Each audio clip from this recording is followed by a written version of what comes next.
I'm George O'Rourke. Like many of you, I've lived in Boca Raton for many years.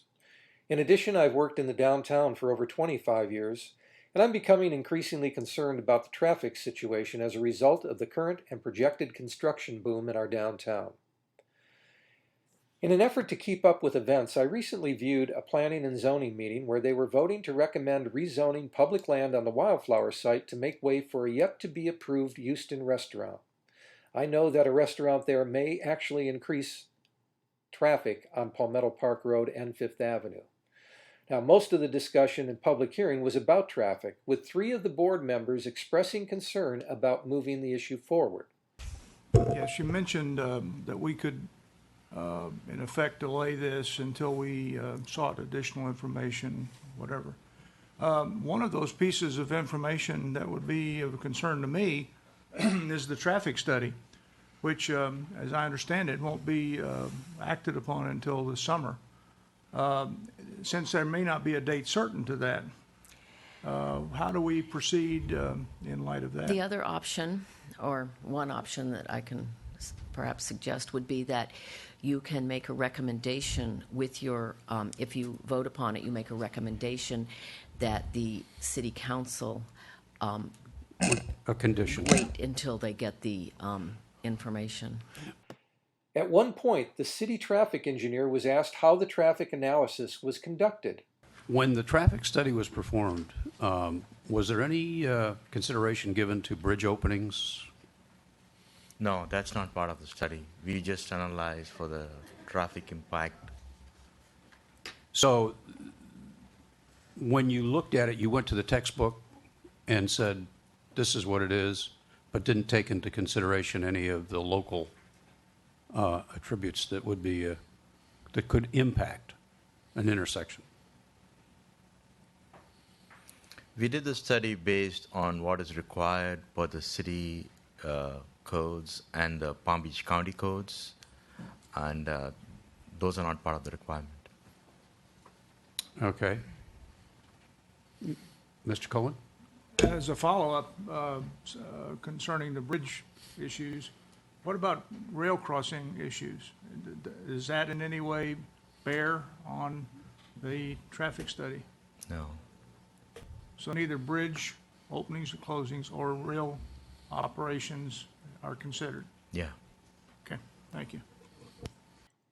But after hearing citizens give testimony describing the problems with increased downtown traffic on Palmetto Park Road in particular, this is what we heard. The one concern I did have, and it was brought up, was the bridge, and how it might be affected if a commercial restaurant did go in and there was dockage allowed and so forth and so on, and how that would affect the opening of the bridge, because I think at the current moment it's on a schedule. Mm-hmm. That being said, I mean, I've spent hours and hours going through these traffic studies because I knew it was going to be a contentious point. And as everyone is concerned about development and development in the downtown area, I wanted to know how we've been affected by the development of the DDRI, and obviously from the numbers, which don't lie, is that there's been a reduction in traffic. I was shocked. Was there really a reduction of traffic on Palmetto Park Road between Federal Highway and the bridge? This just didn't seem right to me. I've experienced increased traffic consistently over the years. In my profession, I analyze numbers pretty much on a daily basis, so as an analyst, I decided to take a look at the study myself. First of all, I visited the Palm Beach County website. Second, I did a public records request for the study included for the Wildflower rezoning, and finally, I had direct conversations with the traffic engineers from both the county and city of Boca Raton. Now here's what I found out. The city of Boca Raton conducts the traffic count on behalf of the county on Palmetto Park Road in segments.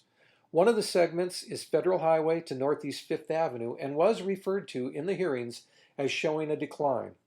Now notice that in the prior 5 years, the count was taken during the peak of the peak season, while the 2014 traffic count was taken at the extreme end of the peak season. This is a statistical outlier, and simply put, it's not an apples to apples comparison. The next segment of Palmetto Park Road referred to in the hearing and showing a decline was the short stretch from Northeast 5th Avenue going over the bridge. Now notice the consistency in the traffic counts from the prior 5 years. That's an average variance of about 265 daily trips. And yet when we get to the traffic count for 2014, which was taken during the height of the peak season, we find a decrease of almost 1,200 daily trips. The 2015 traffic count was not available for the hearing. However, the City of Boca traffic engineer provided me the data. It showed an astounding 15,845 daily trips, which supports the residents' testimony of increased traffic on Palmetto Park Road by a significant amount. So why is there a decrease in 2014? Well, part of the answer can be found in a Sun Sentinel article dated January 21st, 2014, which announced a bridge closing for Palmetto Park Road on January 22nd. The county bridge superintendent is quoted as saying that prep work was being done for a full 2 months prior to the closing. The article states that some 15,000 vehicles a day cross the bridge and points out the best alternative routes of Spanish River Boulevard and Camino Real. It also points out that Camino has limitations due to vehicle weight. As most residents know, bridge closings are announced well in advance with large flashing signs and no doubt has an immediate impact on driver behavior who begin taking the alternatives. But you don't have to take my word on that. Here's supporting evidence. On January 15, 2014, the same day of the Palmetto Bridge count, a count was also taken on Camino Real from Federal Highway to the Camino Bridge. This count showed an increase of about 1,000 daily trips.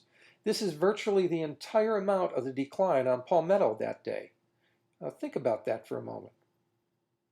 And then consider Spanish River Boulevard. Now that traffic count was not taken on January 15th. However, it's a safe assumption that the Spanish River Bridge experienced a similar significant increase in traffic on that date. This further substantiates the notion that traffic did not decrease in our downtown and in fact is growing rather dramatically as shown by the 2015 numbers. Unfortunately, the vote went 4-3 in favor of recommending rezoning for a restaurant, with 2 of the 4 votes apparently based on the false argument that traffic had decreased. Mr. Coffin, I concur with your thinking and your thoughts pursuant to this. The traffic study that we've seen tonight is not site-specific. It's not taking into consideration the intersection, which people have brought up tonight, that has some ongoing problems. I think we're here, as you pointed out, to bring into a site some consistency, which right now it doesn't have. It has passed the test when it comes to the 3 points of concurrency and things of this nature. So here are my concerns. First, the facts presented did not allow for a fair hearing. P&Z members acted thinking traffic decreased on Palmetto Park Road. I think I've proven otherwise. Third, a P&Z member stated that new construction has had no impact on traffic on Palmetto Park Road. Well, of course not. None of the new construction was completed at the time of the traffic study. Traffic counts used to render decisions on rezoning the Wildflower site did not take into account all pertinent facts and circumstances. And finally, all of this may lead one to believe that the decisions were more agenda-driven versus fact-driven.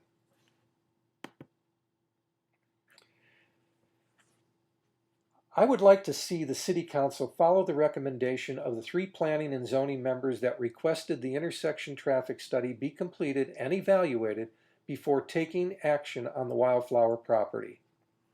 If you're like me, and you experience and understand the problematical traffic at Northeast 5th and Palmetto Park Road, and further understand that already approved but not yet built large-scale development with more coming will have a dramatic adverse effect on this intersection, then you may favor an alternative use for this parcel. Both of these items are going to be available this year. There's no rush to judgment. Let's wait for both of them. I suggest that no action regarding rezoning or otherwise be taken until all traffic studies are completed and solutions to existing and future problems are determined. If you agree, I urge you to contact council members and express your concerns and request that they not move forward on any decision regarding the Wildflower property until all information is available.